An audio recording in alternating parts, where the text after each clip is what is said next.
देश के अलग अलग राज्यों में किसान यूरिया के लिए खासा परेशान है। यूरिया के लिए किसान लंबी लंबी लाइनों में घंटों गुजार रहे हैं। कहीं कीमत से दोगुना चुका रहे हैं तो कहीं यूरिया खरीदने के लिए मजबूरी में किसान को पशु आहार भी खरीदना पड़ रहा है। जब किसान यूरिया खरीदने पहुंच रहे हैं तो दुकानदार 100 पैकेट यूरिया के साथ 10 पैकेट पशु आहार खरीदने को अनिवार्य बता रहे हैं, जिसके चलते किसानों को बेवजह ज्यादा पैसे फंसाने पड़ रहे हैं।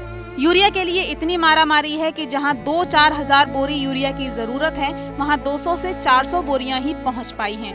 ऐसे में विक्रेता और दुकानदार दोनों के लिए यूरिया की कमी बड़ा सरदर्द बनी हुई है, क्योंकि यूरिया न सरकारी केंद्रों पर मिल रहा है न प्राइवेट दुकानों पर। अलग अलग क्षेत्रों में किसानों के बीच यूरिया को लेकर हाहाकार मची हुई है।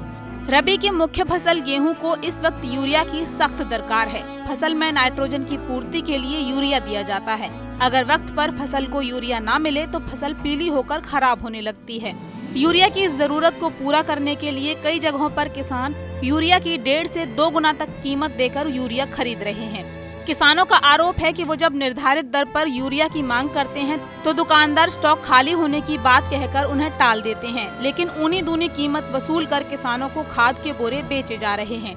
यूपी हो, बिहार हो या हरियाणा, सभी जगह पर किसान यूरिया के लिए दर दर भटक रहा है। किसानों का आरोप है कि जरूरत के वक्त उन्हें सुविधाएं उपलब्ध नहीं कराई जाती, जिसके चलते उनकी फसलें खराब हो जाती हैं। अभी गेहूं और आलू की फसल को यूरिया की सख्त जरूरत है, लेकिन किसान लाचार है और लाचारी का फायदा उठा रहे हैं काला बाजारी करने वाले, जो मनमानी कीमत वसूल कर किसानों को यूरिया मुहैया करा रहे हैं।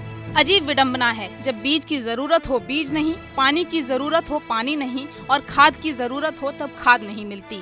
तमाम मुश्किलों को झेलकर किसान फसल खड़ी कर भी ले तो उपज बेचने के लिए बाजार नहीं मिलता, और जैसे तैसे बाजार तक उपज की बोरियां पहुंच भी जाएं तो दाम नहीं मिल पाते।